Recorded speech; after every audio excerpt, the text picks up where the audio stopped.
বাংলাদেশের যে কত মেয়ে মেস্তা নিয়ে ভুগছে এটা আপনি চিন্তা করতে পারবেন না। Uncountable number. আমাদের স্কিনের যে বাইরের আবরণ রয়েছে, নাম তার এপিডার্মিস, তার ঠিক ইমিডিয়েট নিচেই আল্লাহ তাআলা একটা উপাদান দিলেন, মেলানিন। সহজ করে বললে আমাদের গায়ের রংটা কিরকম হবে, আপনি ফর্সা হবেন নাকি কালো হবেন, তা নির্ধারণ করেই এই মেলানিনের মূল কাজ।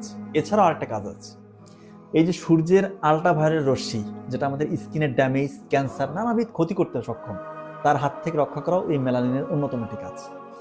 সমস্যা হয় তখন যখন আমরা কোনো প্রোটেকশন ছাড়াই দীর্ঘদিন ধরে, দীর্ঘ সময় এই সূর্যের এই তাপের মধ্যে, রোদের মধ্যে দীর্ঘ সময় ধরে থাকি।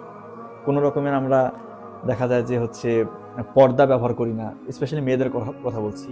তারা কোনো সান স্ক্রিন ব্যবহার করে না এবং দেখা যায় মানে বাজারে যা পাচ্ছে তাই যে কোনো ক্রিম আপনারা ব্যবহার করে রোদে যাচ্ছেন, যেটা আপনাকে সূর্যের যে তাপ সেটার হাত থেকে রক্ষা করতে পারে না।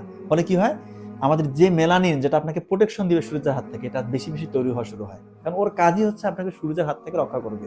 কিন্তু সমস্যা হয় যখন অতিরিক্ত মেলানিন তৈরি হয়ে যায়, এটা কিন্তু হাইপার পিগমেন্টেড স্কিন করে, যেটাকে আপনারা মেস্তা বলছেন। এটা কিন্তু আপনার ক্ষতির হাত থেকে রক্ষা করার জন্য তৈরি হলো, কিন্তু আপনাকে দেখতে তো অসুন্দর লাগছে। মেস্তা হলে তো আর সুন্দর দেখাচ্ছে না। এখন তাহলে চিকিৎসাটা কি হবে, সহজ করে বলি।